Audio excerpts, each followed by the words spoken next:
How's everybody doing? Good. Well, new week, a new opponent. So getting ready to start practicing and preparing for UT San Antonio. Well into preparations on them, and very impressed with a team that we thought would be pretty good coming into the season. You look at them on film, veteran football team. Mostly seniors and the two deep across the board. Seventh-year quarterback, Frank Harris, and got a chance to meet him this summer. Very impressive young man. Just kind of a guy that charismatic. Carries himself really well. I would imagine probably really a positive leader there in that locker room. Got a chance to know Coach Traylor over the last year or so, and just a solid guy and a really good football coach. So great challenge down there in San Antonio. They have a very passionate fan base.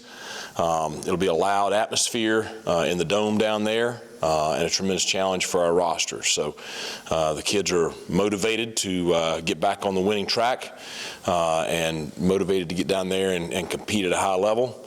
Obviously disappointed in the outcome of the game Saturday, and just a very close game that we just did not make the plays when we had the opportunities in order to get the win. But the players are motivated to get that corrected, and so are the coaches. So we'll be back at it this afternoon. Questions? Right. Coach, you talked about the guys pressing and trying so hard to do well. Is this a chance maybe to get away from everything and maybe just take a deep breath, relax? You're on the road, like the old Lou Holtz commercials, or on the road, and just go after it? Well, hopefully, the thing I really want to see the kids do, and it was my message to the coaching staff this morning, is just stay true to who we want to be.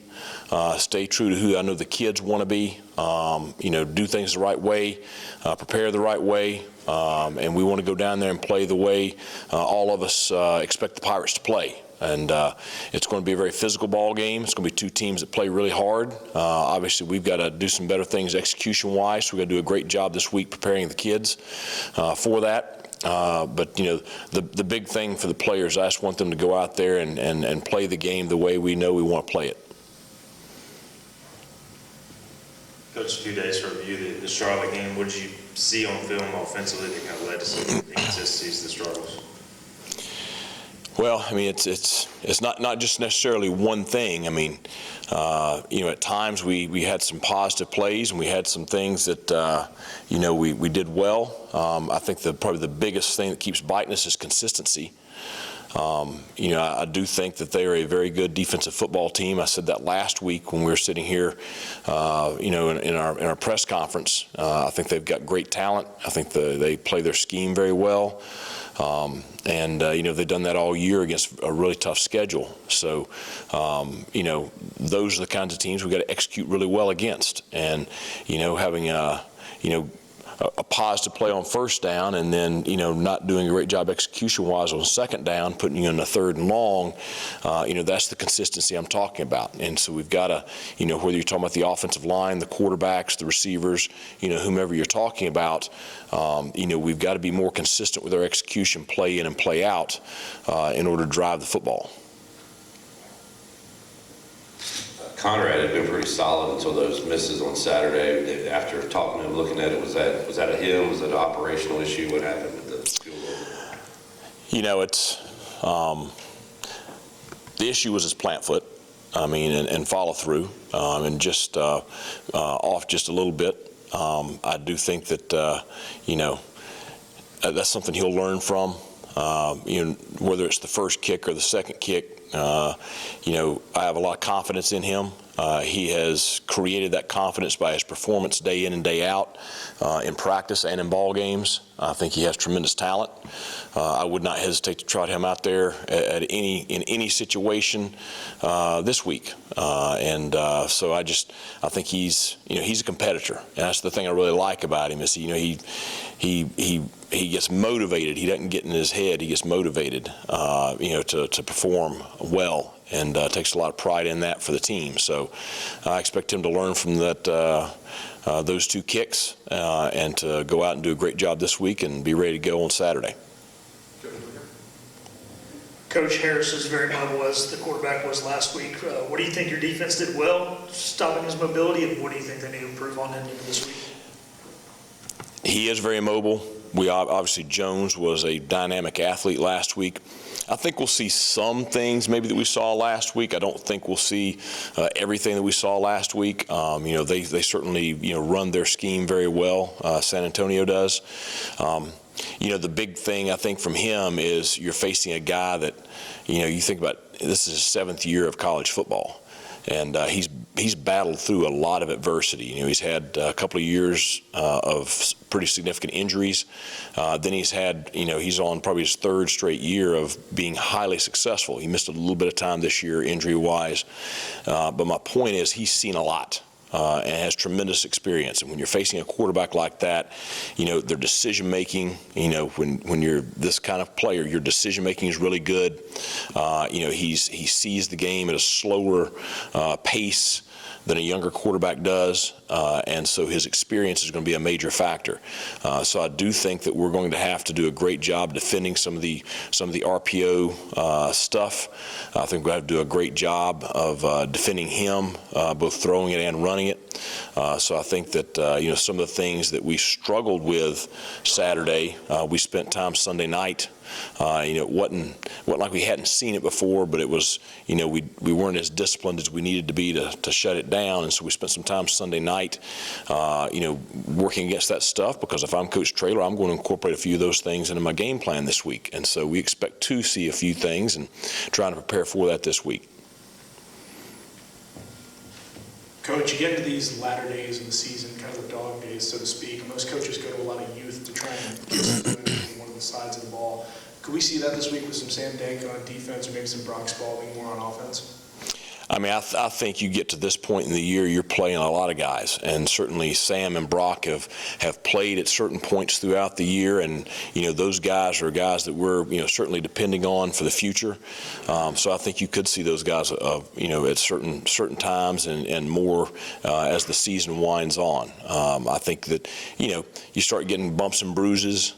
And so certainly then your depth really comes into play, and so that's when you see a lot of younger guys get on the field, whether it be on special teams, offense, or defense. Coach, what are some of the things you do to prepare for the Dome, for the Alamo Dome, as far as that goes? You haven't been there.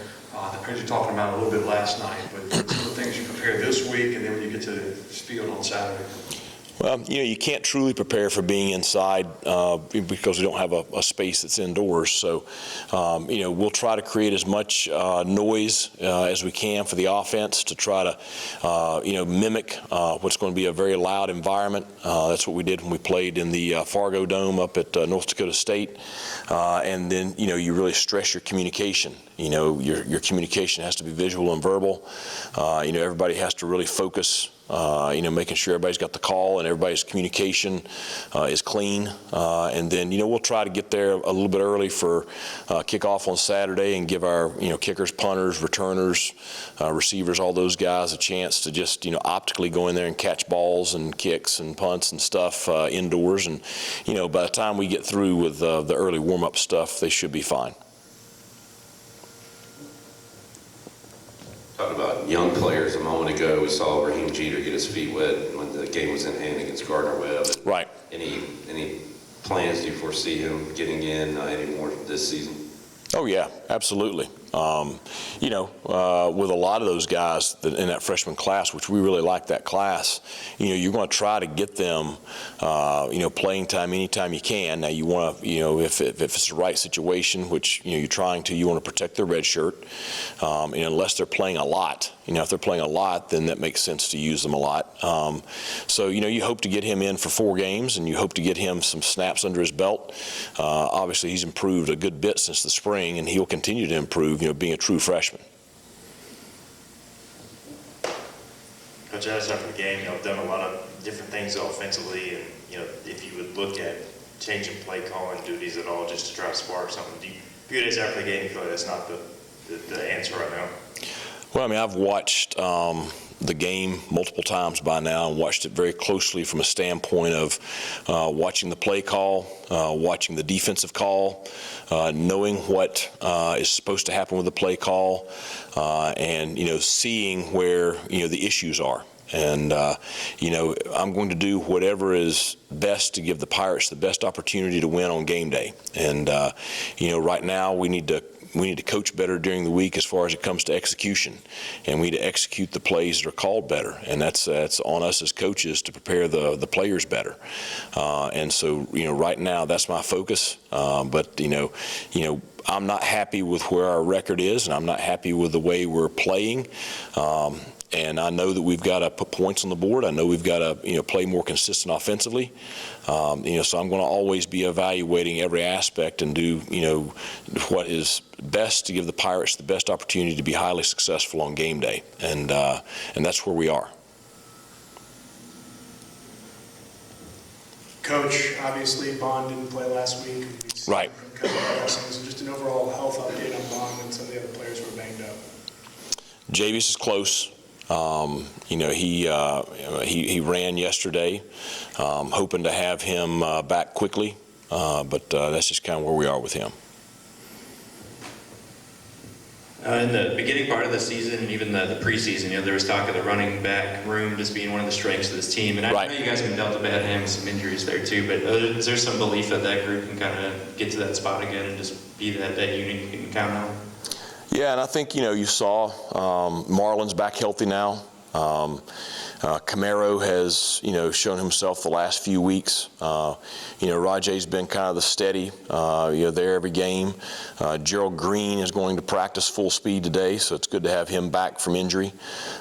So, we have had a little bit of injury bug in that room, but, we still have a very solid room right there. And, we've got to do a great job of getting those guys going, whether it's in the run game or the passing game. And, they all are working very hard and very driven. And so, looking forward to having a great week of practice with that group this week. Notice there's been a few different combinations on the offensive line. When you get into your competition periods, is it usually the same 5 guys each period for competition during a week, or do you guys kind of mix that up? Well, when we go to the competition periods, you're going to have, 2 different lineups.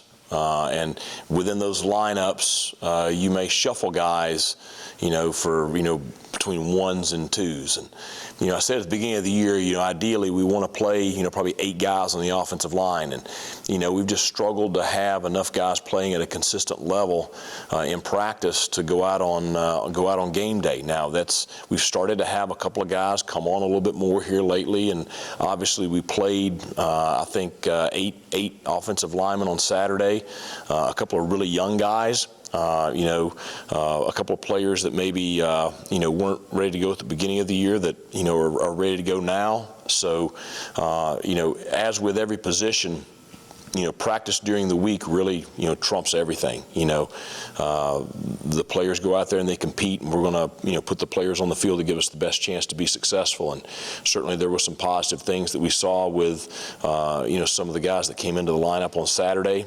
that gave us, a chance there in the second half. And then, some of the guys that maybe had struggles in the first half are very motivated to get things corrected this week. So I think there'll be good competition. Dontavius Nash probably played as much as he has as he came in. He played well, seemingly. And I know you are a little banged up at safety. What did you think of his performance and getting a shot and making the most of it? I thought for the most part he played well. And, he has played better and better as the season has gone on. And he's tackling better. He has great ball skills, plays the ball well in the air. So I thought he did a solid job on Saturday. And I thought, Julius, had one of his best games of the year. And Julius has played pretty well, for the bulk of the season. I mean, I think he's the one that's played better and better and is playing at a pretty high level right now. So was fairly pleased with our safety play on Saturday. Coach, guy not maybe by the numbers, but that just kind of said flash into my video was Chad Stevens. He's really been a force up front for the last few weeks. Can you just touch on his play and what he brings for you guys? I think Chad's having a very solid year. He leads us in tackles for a loss.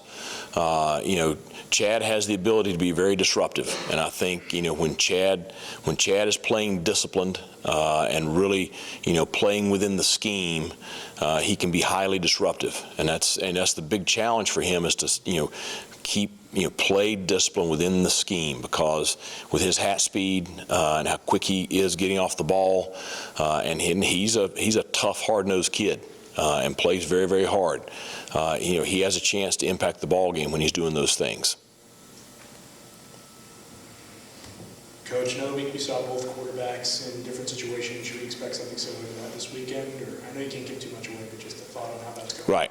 Well, as I've said, for the last couple of weeks, really I want to see us play with more consistency. And I think that's the key for those two guys. And, both of them have some strengths and both of them have some things they need to improve on. And so, what we're trying to do is to continue to help them to come along and take advantage of their strengths and to continue to learn from their experiences. And so, look forward to a great week of practice for those guys this week. I know during the bye week you're at high school football games, you're recruiting, you're bringing in visits, and it never stops. How tough is it during a season when you're not winning? You can always go back to past success, obviously, but what are those conversations like in recruiting in seasons like this? Well, we continue to talk to recruits about the things that we sell in East Carolina University, and the first thing is the passionate fan base that we have, and we're very fortunate. Last Saturday was another great representative of that, in that football is important here. And, certainly we're very transparent with, this is not, where we expect the program to be at from a one-loss level, but at the same time, we do expect to be highly competitive week in and week out. The thing is, most of these recruits have been here the past couple of years.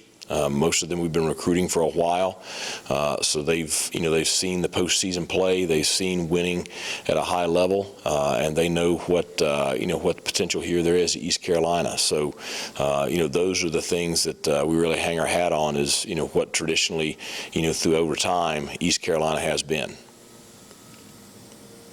Any other questions for Coach? Thank you, Coach. Thanks a lot. Thank you.